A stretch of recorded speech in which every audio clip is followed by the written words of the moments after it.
আসসালামু আলাইকুম দর্শক, আপনারা কেমন আছেন?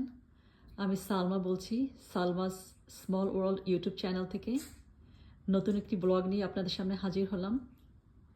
উইকেন্ডের মেনুতে আজকে কি আছে, সারাদিন কি রান্না করলাম, সেগুলো আপনাদের সাথে শেয়ার করব এখন একে একে।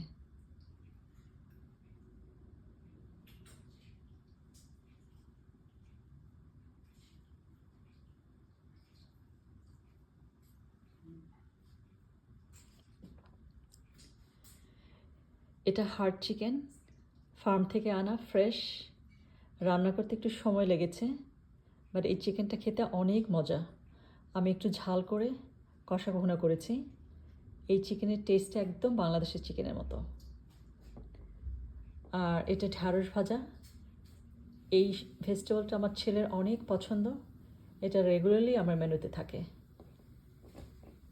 আর এটা বেগুন, আমি একটু কিউব করে চিংড়ি মাছ দিয়ে মাখা রান্না করেছি। নর্মালি এটা আমি ভাজি করি, আজকে একটু টেস্ট চেঞ্জ করলাম।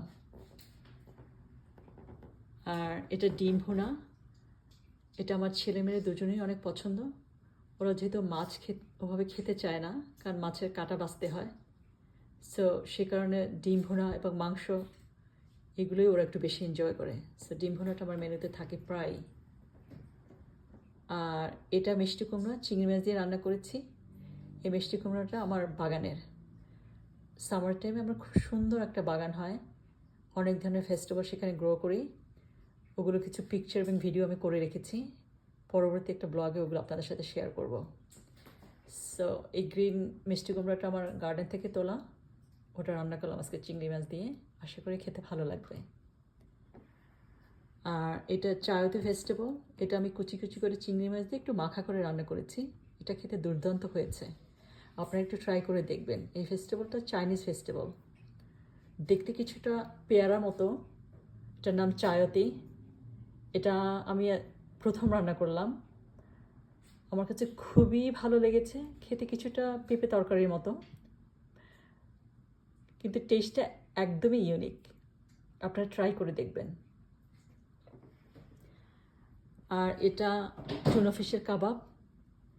এই রেসিপিটা অনেক সহজ, কিন্তু খেতে খুবই ডেলিশিয়াস। এটা যেমন স্ন্যাকের সাথে সার্ভ করা যায়, তেমনি আবার মেইন কোর্সেও সার্ভ করা যায়। সো এটা আমি খুব ঝটপট বানিয়ে ফেলি। ঘরে যেহেতু টুনা ফিশ ক্যান থাকে সবসময়, সেহেতু মন চাইলেই আমি ঝটপট করে ফেলি। কখনো স্ন্যাকে, কখনো মেইন কোর্সের সাথে এটা আমি সার্ভ করি। খুবই মজাদার। আমি নেক্সট একটা ব্লগে এই রেসিপিটা আপনাদের সাথে শেয়ার করব, কীভাবে টুনা ফিশের ক্যান থেকে টুনা ফিশ দিয়ে কীভাবে কাবাবটা বানানো যায়। সো দর্শক, আজকে এ পর্যন্তই। ইনশাল্লাহ পরবর্তী একটা ব্লগ নিয়ে আপনাদের সামনে হাজির হব সুন। সে পর্যন্ত ভালো থাকবেন। আল্লাহ হাফেজ। আসসালামু আলাইকুম।